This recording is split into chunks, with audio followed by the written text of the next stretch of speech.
so I don't forget. That's usually the Zoom disease of forgetting to record the webinars. And if you're just joining us, welcome. And I wanted to ask if you are graduate, undergraduate, or faculty, or if you're either or of these, how did you find out about this event? And we're just going to be one more minute and we'll start. Awesome. So far, I see everybody is graduate students. Fantastic. And I would assume all of you guys are on the Eastern time, or everybody is all over traveling. Great. Well, I'm actually in the Pacific, so I'm having early 9:30 a.m. morning right now. So, but I wake up early on the Eastern time. So Eastern time. Great, great, great. Wonderful. Well, we have 9:30 on the dot.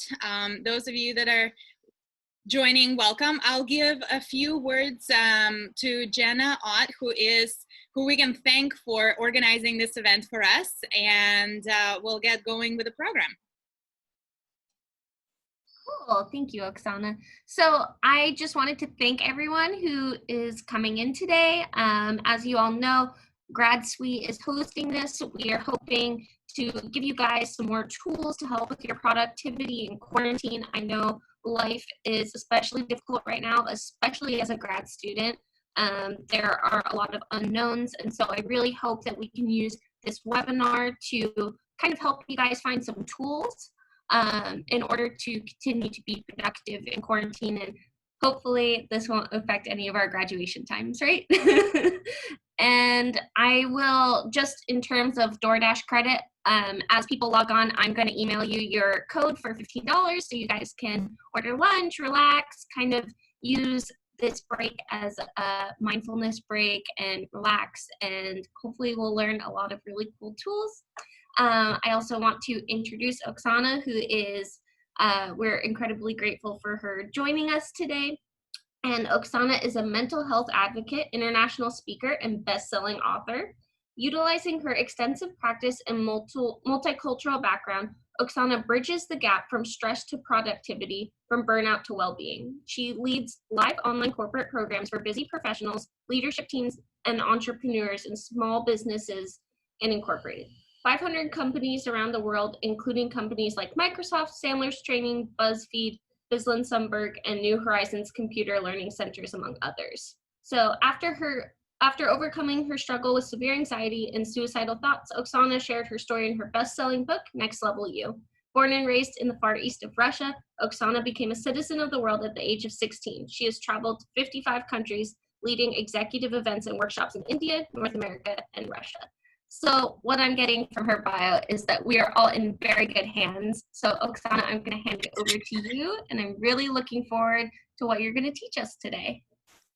Thank you so much, Jenna. Appreciate the introduction and the opportunity to speak to you guys. At any given point, full disclosure, I am also working from home, and in fact, not from my home. I am staying with a friend as I just relocated to Washington State. If connection goes in and out, just give it a few moments and we'll reconnect back in. I do have 3 kids running around in the background and 2 dogs, so if you see any movement, then, you know, not my fault. I am in the same position as everyone else, even though I look a little bit more professional right now. So let's get started.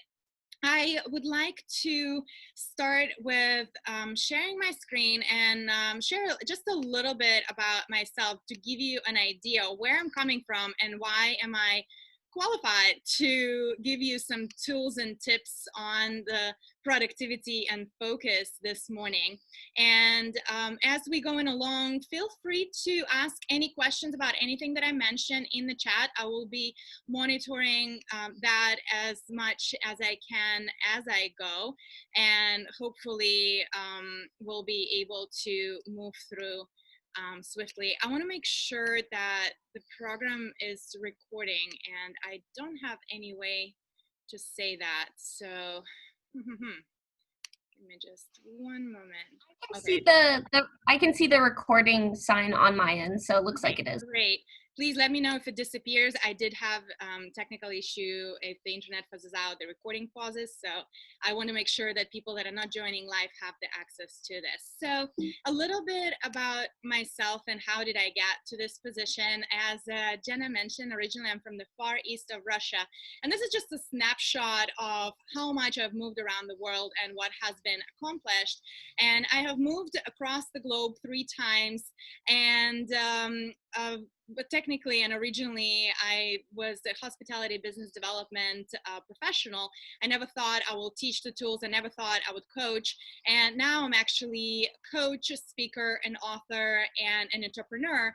And typically I work with executives and C-levels and high-level entrepreneurs who want to reach the next level, who want to get to the next step.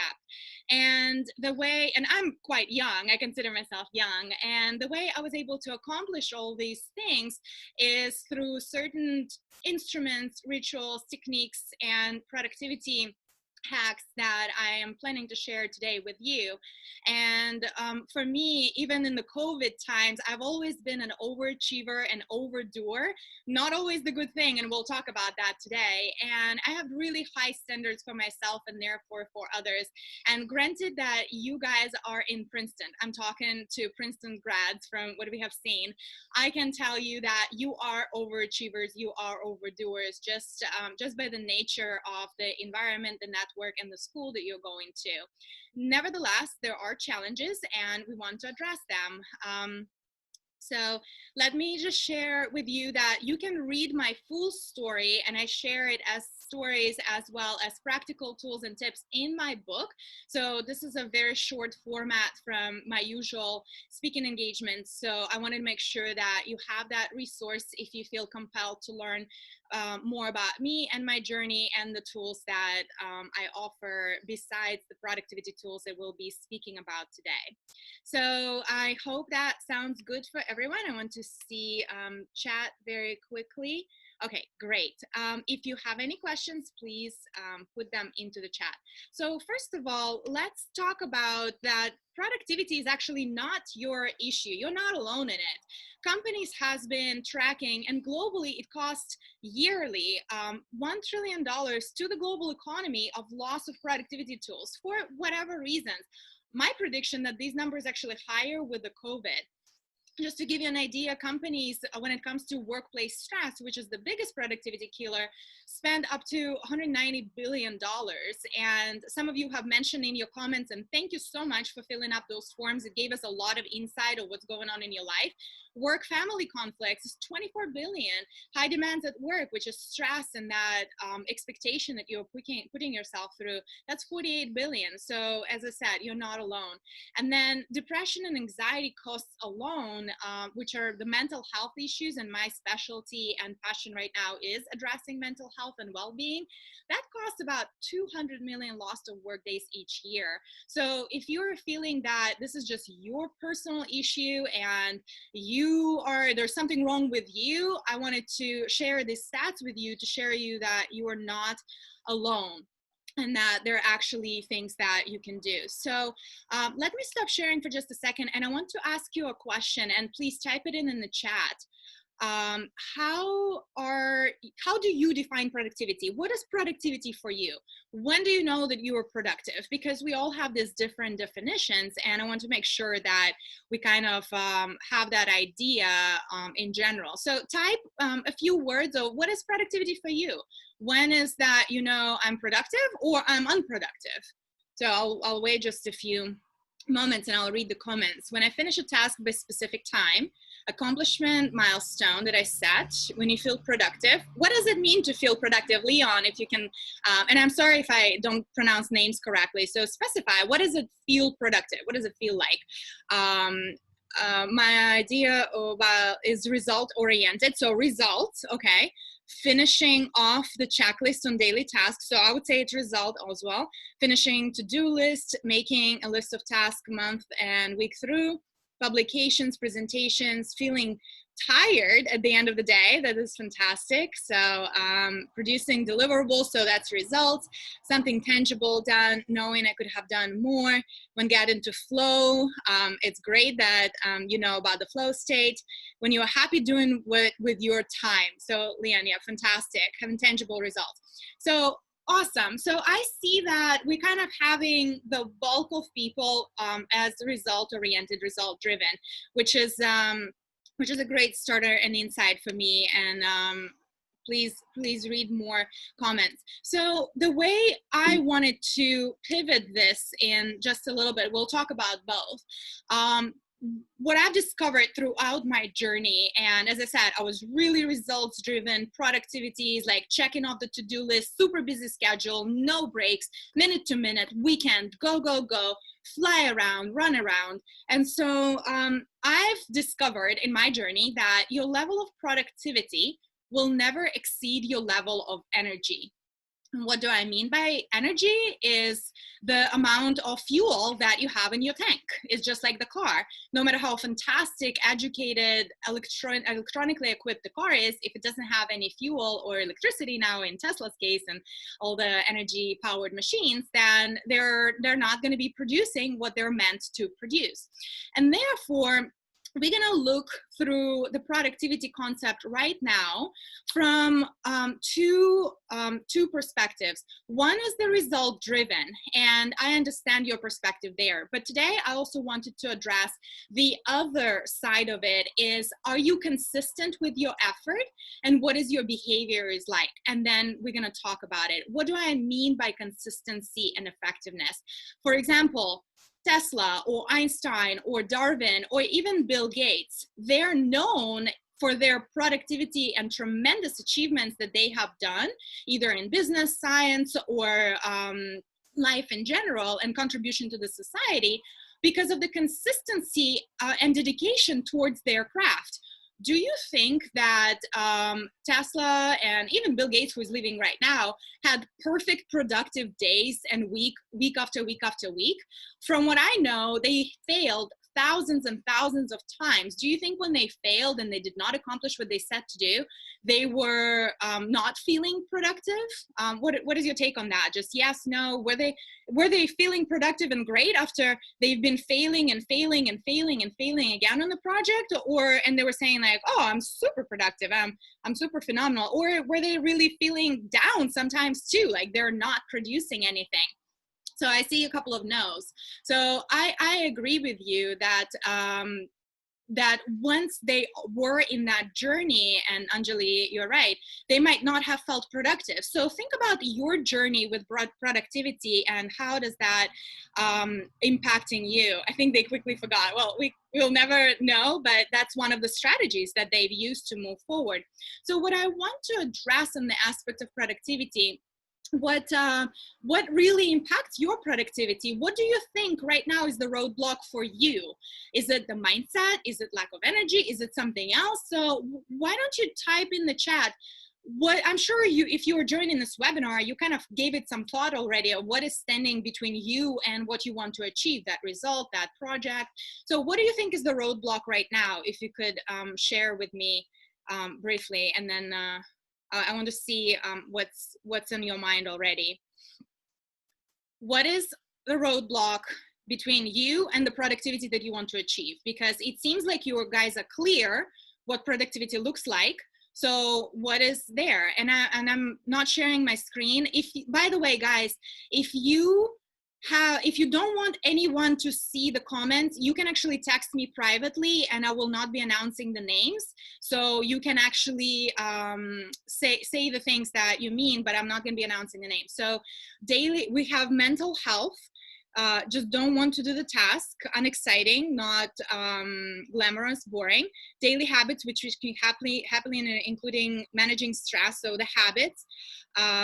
External distractions, too many meetings, interruptions, too many tasks, too many distractions, projects are frustrating, not moving forward, can't focus, lack of focus and motivation, feeling disconnected, lack of motivation, anxiety, roadblock, nervous about not being able to produce, hardship of solving problems, ADHD, work I'm not passionate about, difficulty discerning non-trivial goals, nervous, inability to focus and get in the zone, difficulty discerning, unable to switch context between different tasks. Okay, that gives me a tremendous insights, and thank you so much for sharing openly and vulnerably, but awareness is the first step to change. So I wanted to make sure that we go step by step and understanding where are we at.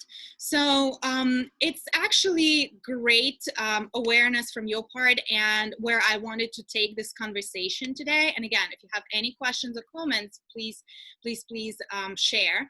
And I have discovered that the roadblock in my personal productivity, and the majority of high achievers and super smart people that I've had luxury and privilege to work with, it's actually mental and emotional stress. And what do I mean by that? What do I mean by mental and emotional stress? It's actually disconnect between how are you feeling inside and how are you presenting yourself to the world? How are you interacting with other people?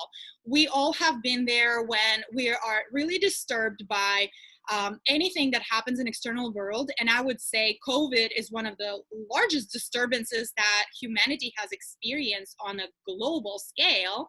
And nevertheless, we still feel the pressure to show up nicely with the meetings that we are having, with our friends, with our families, with our colleagues. And sometimes we do not have the outlet to express how we really feel.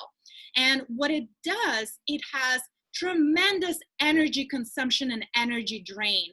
When there is a disconnect between how we really feel inside and how we need to present ourselves to the world, and sometimes it's even our internal pressure. Sometimes I feel one way, but I want to feel the other way, and it makes me mad, and it makes me upset, and it makes me question my own abilities. That is alone eating a lot of energy. So all the things that you have mentioned right now, distractions, anxiety, inability to focus, you probably mentalizing of not being able to focus and being upset over it, it's a huge draining of the energy. And I wanted to ask you then, since we are talking about that component, how do you recharge? What do you do right now? And I'll pause the sharing so you guys can share privately. What do you do to recharge? Because it seems like you have the awareness of your shortcomings and your mental health. What do you do right now to help yourself out? If you can type that in. FaceTime with friends and family, so socializing, that's amazing, definitely helpful. What else? What do you guys do to get yourself, I mean, probably you gave it some thought before you jumped on this webinar. Watching silly movie, take walks, meditation, love it, Anjali, reading, relaxing books before falling asleep, exercise, walk, 10 minutes sleep, naps, great, yoga, play Stardew with friends. I'm not sure what Stardew is, but sounds exciting.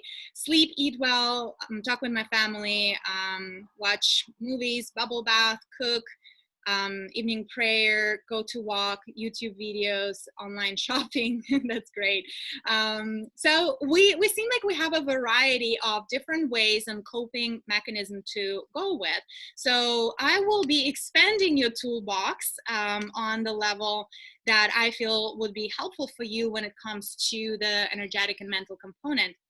And before we do that, I wanted to share with you this slide because to summarize what we've just talked about, why we're feeling like we're distracted, why we're feeling like we cannot focus, why we're feeling like we're not enthusiastic about the project that is right in front of us. It's because as a society in whole, and again, this is not particularly your issue, we all struggle with that because of our cultures and upbringings, we are not present. We want to escape the present moment. Why? Well, frankly, because the COVID time we're living in, and maybe in the past too, it's not pleasant. It's not something that we want to sit in and really pay attention to right now. When our family is running around and you need to focus, it's very hard to stay present. You want to disconnect, you want to distract. And therefore, the majority of us actually start to ruminate and get upset over expectations about the future, like your deadlines, the things that you want to accomplish, not crossing the checklist. So you, on top of just being disturbed in the environment, you start to mentally roll with the frustrations about the present moment, and that the way you wanted the future to be is not materializing. I know plenty of people that had planned vacations. They were supposed to be in Europe right now on cruises, hiking, going seeing family, and really taking the summer in a different perspective. None of these plans materialize for many of us, and therefore it creates the frustration. And I want to bring that to your awareness, because the first step is to understand that once you are escaping the present moment, it's very hard to harness your energy. It's very hard to harness your emotions. So the awareness that you are going into the future, or maybe you are frustrated because in the past you were able to accomplish these things. In the past, you were ultra productive and focused and successful in your definition of success, and now you can't. And again, it creates the frustration with the present moment, and therefore all the distractions you might be engaging with during the work hours, during the time when you were supposed to be productive, are actually to soothe the pain. That is a coping mechanism that you are using. And this is a tool that you are using. So please, the message here is don't beat yourself up for using the tool, and help yourself to persevere through this time. All we need to do is create the awareness today that the tools that you've selected in the present moment to cope with these challenges right now are not as effective as you would like them to be, and that we'll need to replace them with different tools and strategies. And that's what we're here to do. So moving forward, and I'm checking that there is recording. Are there any questions so far? Any comments? Just feel free to chat, and I'll be monitoring that. And then Jenna, if I don't see something, just draw my attention back to it. You can always unmute your mic. So let's talk about the basic health routine and habits just for 1 second, because that's not what I want to make this webinar about. But if you are a person that considers themselves lazy, then the chances are is that you don't have enough energy of a physical fuel to get you through the day, to get you through what needs to be done. And if that is your case, that you're just totally not showing up for what needs to be done, it means that you're lacking basic energy. And the energy we get from nutrition, sleep, exercise, and I will add here stillness, silence, so meditation, prayer will get there, and nature. So if you are feeling like you don't have enough energy to just get yourself to even start the task, that means that you are lacking the energy. People call it lazy, but I've actually have reframed that, because all people want to succeed. All people want to evolve and want to progress. There's something is missing that they cannot bridge that gap. And usually it's the energy. So look at what is your food like? Are you moving around and things like that? These are the basics.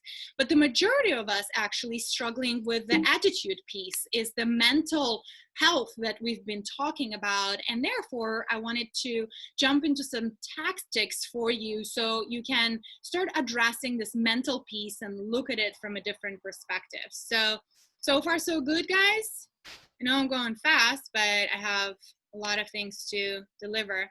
I just want to stop share for just a second and see you. Are we good? Thumbs up. Okay, awesome. I see some. And thank you so much for turning on the cameras. It's so much more fun when that happens. So appreciate you showing up your faces.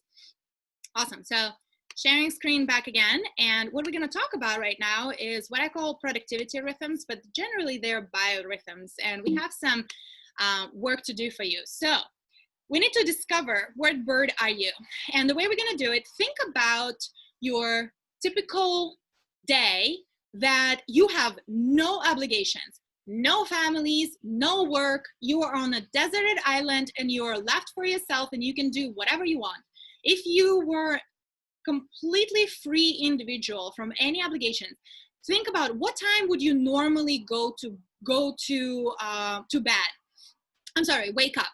So if you would naturally wake up just because you had enough of sleep, anywhere between 4 and 6 a.m., and you will naturally go to bed kind of on the sooner side between 8 and 10 p.m., then you are a lark. If naturally you would wake up just because you already had enough of rest between 7 and 9 a.m., and you would go to bed anywhere between like 10 and 11:30, then you are the other bird.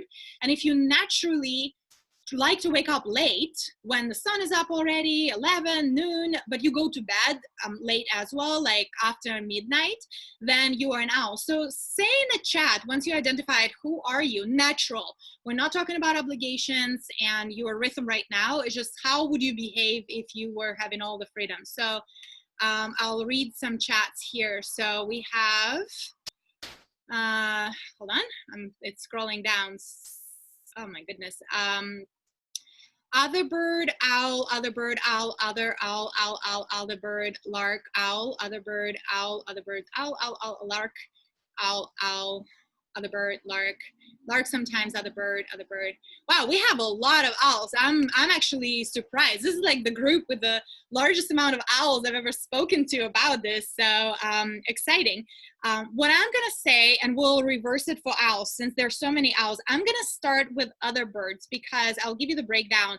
The majority of people in this universe are actually other birds. And that's why this whole schedule that we've created as a society of 9 to 5 going to work, being productive during the day, they're actually not addressing people like owls. Larks could adjust more or less. They could come to work a little early, finish a little late. It does not impact. But you will see that the owls have a totally different productivity rhythm. So no wonder to me you are having hard time adjusting to, you know, being productive in the culture and society that we've created. And on top of it, probably beating yourself up for not being productive when you supposedly are asleep.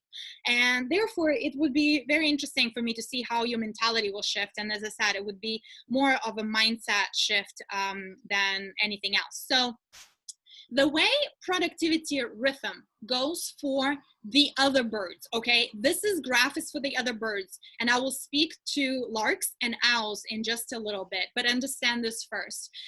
Our emotional balance, meaning how joyful we feel, how motivated we feel, how happy we feel about even starting anything to accomplish during our workday or school day, is depending on timing. And we go through what's called peak, trough, and rebound.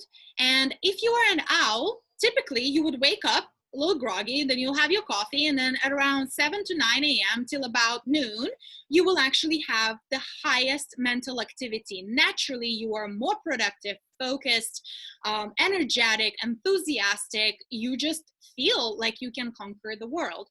After that, you will go naturally into trough, and trough can happen anywhere between 1 to 4 p.m. for the other birds. That's general time.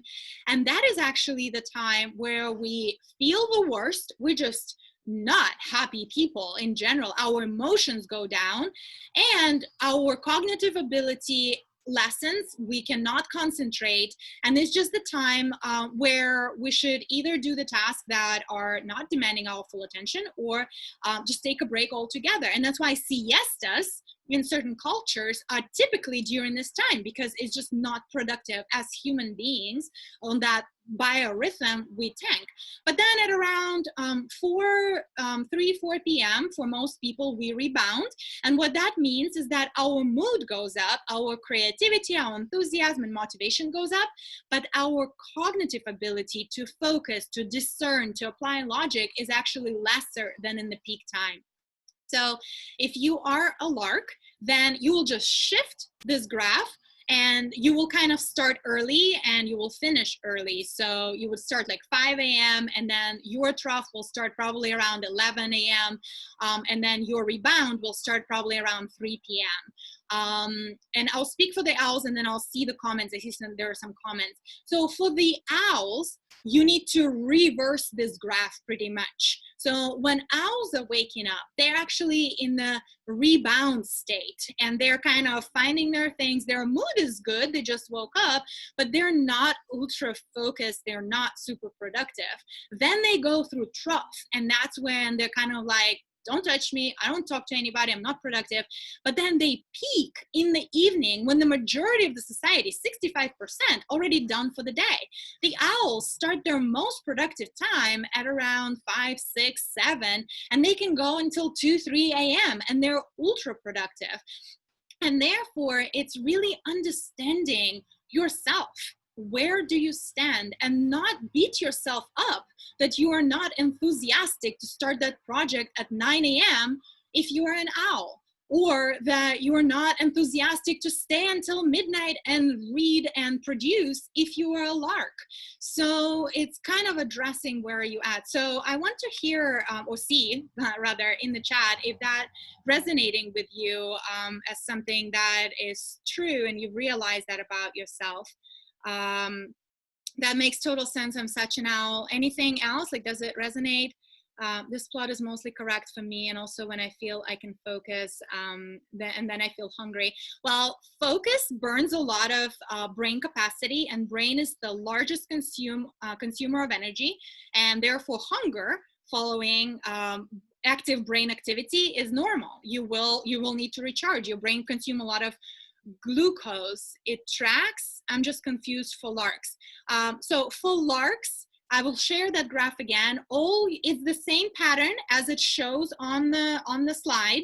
It's just your timing. Instead of 9 a.m., you will start the peak at 5 a.m. or whatever time you wake up.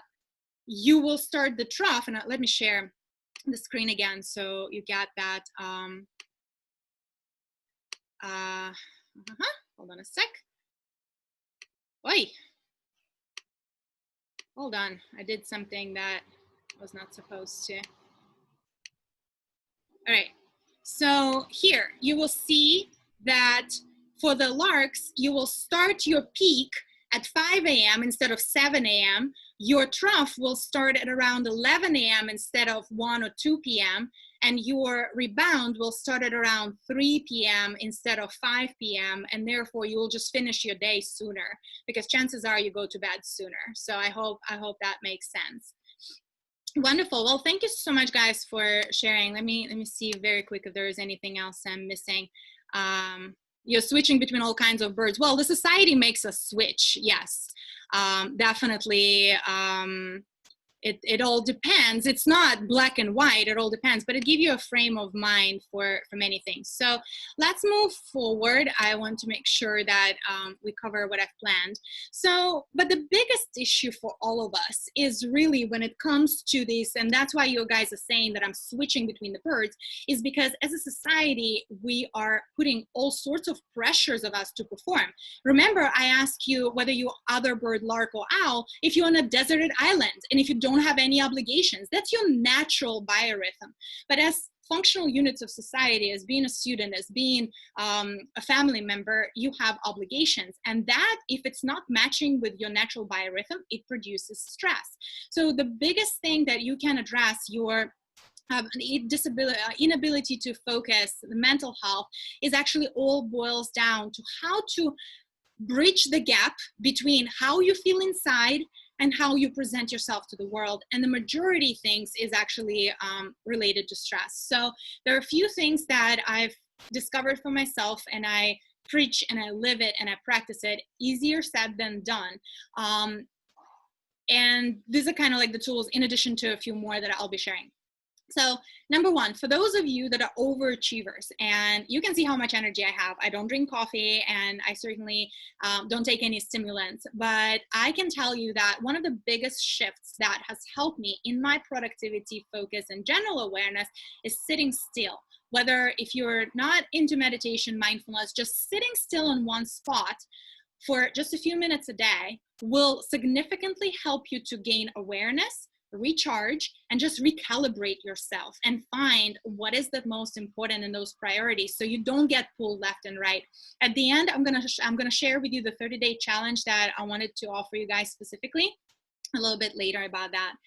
Stress resides in the body. And if you are having any tensions, pain, neck pain, back pain, leg pain, whatever, if you have any tension or pain inside your body, I will highly recommend you addressing that in whatever level you can, the best you can, and that will significantly increase your level of energy and your level of productivity. Everything that is residing in the body impacting our mental ability. And therefore, if you know that your tendency is to have any kind of pain, address it. It will help you to enhance how much you focus and how much energy you have for the project that you want to accomplish. And then the last one here, but I certainly can talk for hours about this topic, is getting the perspective. A lot of times we are put on our plate things that are not important to us. I've read some of the comments, you're not motivated by certain projects. Well, I would ask you, why are you in this project then? What gets you started in there? Is it not motivating because something happened that you lack the motivation, or it wasn't yours in the beginning? And I would highly recommend you, really, especially now that we have the time and there's so much in flux and changes are kind of accepted more, make those changes. For me personally, I literally found myself in the state of Florida for 13 years, and I hate the heat. I'm like a polar bear. I'm Russian originally. I love cool weather. So during the COVID times, as I reevaluated my life, I said, what am I doing in Florida? I need to get out. And so I literally drove for 5 weeks from Miami to Seattle this past month of June, and I'm in Washington State and I'm loving it, and my productivity surges because it's the environment and the weather. I stopped something that I didn't like and that didn't agree with me as a person, but it was cool, it was fun, it was somebody else's perspective of how life should look like. And so what else do you have? And for me, the good perspective is I am 86 years old. I am sitting down and I'm looking back into my life and I say, was that important? Was it really important, that project or that thing? And really truly reevaluate the time. Time is the biggest thing and the biggest resource that we have. So don't waste your time on things that are not motivational, that are not important to you personally, not because somebody else says that's important to them. We're all different, and really reevaluate yourself. So far, so good. Let's move forward. Specific focus hacks, and this is something that, you know, to get the sharpest. Number one, during the peak time, you will naturally have bigger focus. If you are in the trough, like we've talked about right now, no matter how hard you're gonna beat yourself up, you're not gonna be able to focus. So my suggestion there is do the tasks that are routine in nature. Expense reports, filling something out that does not require you to be focused and cognitive, or just take a nap, go for a walk, interact with a loved one. It's about timing. It's about when to do what to maximize the productivity. It is a myth, and I'm telling you as an ultra productive person, it is a myth that you can be productive 24/7. Does not exist. No one is. It's the consistency and the behavior. It's doing things over and over and over every day consistently, putting one brick at a time. I have this concept of one brick at a time that is gonna build the castle. It's not building the castle in one day. It's consistency. One day at a time, you're doing something. During the day, your productivity will fluctuate. But to enhance it, moving is one of the biggest things. Your brain, and sorry for my French here, your mind can endure only how much your butt can endure. If you're sitting on your tushy whole day long, your focus will go down significantly. And so I want you to be aware of that. So go for a walk, move, stretch, stand up. I'm actually standing right now. So it really boosts up the energy. You need to use your body, your brain will follow. Water. We are dehydrated as a society, especially if you need a cup of coffee or 2 or 5 to function. You are dehydrating yourself. Water is the lubricant that smoothes our whole machine. So you must drink room temperature water, especially those of you that are from Asia, you would know why, but room temperature of water. And what I do, actually, I have water everywhere. I don't need to go and grab a glass of water. I have water bottles everywhere, I have glasses everywhere. I set myself up for that success already. Food, we all kind of trained to have 3 meals a day at least, and then snacks in between. I'm hungry when my brain. I actually discovered, and this is through personal experiment and through the traditions that I study, that if you skip a meal during the day, you will actually be more focused and productive. Our brain functions better when we are hungry. And this is, I know it's a paradox shift. When you eat, all your juice is gonna go over here. So if you want to stay focused and productive for longer, I would highly recommend you skipping lunch, for example. And that's what I've been doing. And yes, it is uncomfortable. I can tell you it is. But if you can substitute, if you're totally hungry, fresh juices, liquid juices, fresh squeezed or blend, and fruit only. It gives you the glucose and the sugar for your brain that you need, but it keeps it light. And then you eat really good breakfast, nutritionally good breakfast. And then you can eat lunch, dinner, light dinner, at least 3 hours before you go to bed, so it doesn't mess up with your sleep. And sleep is the last point, because if you don't get at least 6 hours of sleep, or your sleep is interrupted in any way, then you are not going to recharge at any level. So hope that makes sense. And again, I'll share this presentation. The last thing that I want to talk about before the challenge is actually addressing the worries, anxieties, and feeling of stress and overwhelm that you've shared that a lot of you are having right now and experiencing right now. And here again, it's important to put discernment. And by the way, does it make sense so far before I move forward? Like, where are you guys at? Yes, I have lunch, I have to nap. How about I don't eat the real meat? I tried the salads before. Okay, thanks so much for sharing. Yes, meat will consume more energy out of you. That's why fruit and vegetable juices are the easiest to digest. So you're not overwhelming your stomach. That's the whole point there. I never eat lunch, feels like takes away all of my productive time. Exactly. Bread that puts me to sleep, absolutely. And then if you have a heavy lunch, then you need to have coffee. And then if you have a coffee, you're going to have an energy crush. So that's where we are. So let's address this whole emotional component that we're experiencing, the anxiety, the stress, the depression, the feeling unmotivated. What I want to say here is that we need to put, again, the degree of separation between I am and how you feel. Anxiety is not who you are. You are an amazing, productive human being that studies in Princeton and having tremendous results as a unit of society and adventurous and probably did a lot of great things. That is who you are. But the way you feel does not define who you are. And yes, you might be feeling on a consistent basis for many years certain emotions that put you down. But again, this is not who you are. So I would highly start recommending you to put a degree separation between your role, your identity, and your feelings. And that is just simple saying, I am not anxious, saying, I feel anxiety. Part of me feels anxiety. Part of me feels unfocused.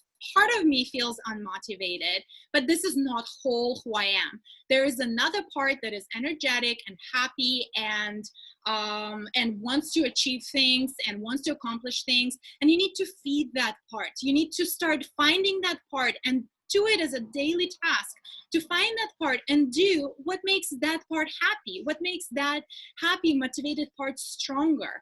Whether it's the energy, nutrition, walk, and all the things that you listed, it's being conscious about that effort. So hope it makes sense. Does that resonate?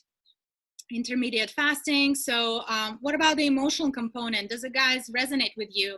Have you noticed that you are actually forgetting about the happy self and kind of going into more of a beating yourself up mode of I'm not motivated, I'm not good enough, I'm not smart enough, I'm gaining weight, and things like that. So start shifting your energy towards saying it's not who you are, it's how you feel, and feeding that happy part. Literally do every day something that makes you happy. Invest your time and conscious effort into that. And I can guarantee you, the energy will back up, your productivity, your focus, your motivation, everything will go up once you start feed that part of yourself more and pay attention and take care of it. All right, we have a couple of minutes left, literally 3 minutes. Okay, so I wanted to talk to you guys about this mindful tracker that I've created for the companies. And usually I don't do it on webinars like this, but when I read your comments, my heart was bleeding and I was like, okay, what can I do? So I spoke with Jenna. This is a challenge that I want to offer to you guys for 30 days. It is not free 100% because we're going to be putting the time and the effort, and I want you to have the buy-in. But on top of this challenge, I also want to give you 30-minute consultation for you personally, everybody who signs up for this challenge. And I'll share the link here for just very quickly. So you can copy paste the link, please. So those of you who just want to consider it, I've created this link just for you guys. It's on Eventbrite. The challenge is $99, but together with that challenge, I will give you 30 minutes of the time to give you personal consultation of like, what else can you do? You personally, not within the group. And if you sign up for that challenge. And as I said, typically I don't do this, but I felt like this group might benefit. And the challenge actually starts on Friday, unless many of you email me and say, you know, we cannot do this Friday completely, let's find another date. So we can be flexible with that, but with enough people signing up, I would be happy to move the starting date. Just let's communicate that. It's been an ad hoc. So I'm sharing again my screen. This is my contact information. You know, the book is a great resource for continuing awareness if you're resonating with what I'm saying, but this is my email, this is my cell phone number, and the company and how you can follow on social media, both through my name and the company. And if you feel that you need an extra boost for your personal habit, for someone Jenna is saying, message your email addresses if you have not received DoorDash code yet. So if you guys need an extra boost, an extra challenge, group motivation, me pinning you to get to that motivation, and you're feeling like you cannot do it by yourself, you don't have to do it yourself. Let's get together as a group. We're going to do this challenge for 30 days. Fridays, when I want to do the kickoff, the challenge will start on Monday, which is 27th. So Friday is July 24th to 27th. And let's get going. Let's put ourselves back to the energetic, enthusiastic self. That's my offer to you. I'm sorry it's not free, but the time is a huge component. This is really discounted. It's a $500 value with the consultation and the time, and it's phenomenal. The results are phenomenal from that challenge. So you will feel stronger. This is all that I wanted to communicate to you. I am going to launch a quick poll. This is completely anonymous. So please, if this has been helpful for you, how has it been? Yes, I got practical tools, tips. It's good reminder that I need it. Not sure I'll make any changes. Not helpful at all. So where are you standing? And this will be helpful for Jenna as well to see. I have about 44 people voted. If you could just please click on one, and we'll share it with Jenna and myself. So thank you so much, guys. Really appreciate your time, and I would be happy to answer any questions. You have my my email, my contact information. So I know it's super fast. The link, okay, we're gonna email that link as well. So Jenna, I will share the Eventbrite link with you. If we'll send the recording and we'll email that. So if you need to log out, I'm just waiting for a few more people voting. I have 45 people voted. You know what, I'm gonna end the poll. Just 5 more seconds, 2, 3. Okay. Oh, sorry, not the poll. Keep going. No, go ahead, I'll stop it. I was gonna say everyone is email or messaging me emails really quick, and I cannot get to them in time. So instead, can you guys email me the code peanut, like the nut? And if you email that to me, I'll give you a DoorDash code, just so that way it's fair. Awesome. So I just shared the poll results. So we have Got good tips and motivation. Awesome. We have, it's good reminder that I needed. Awesome. We have one person who said not helpful. If you don't mind contacting me and elaborating, no judgments whatsoever. Just want to grow myself as well. Not sure if I make any changes. The question to you guys, is it because of your personal motivation? Is it just hard, the environment? What is that that will start moving that needle for you? So just requires a little more self-digging. But I appreciate you finding the time. Please thank Jenna for organizing. Thank you so much for allowing me to share. And we'll stay in touch. We'll send this over with Jenna shortly. Thank you, guys.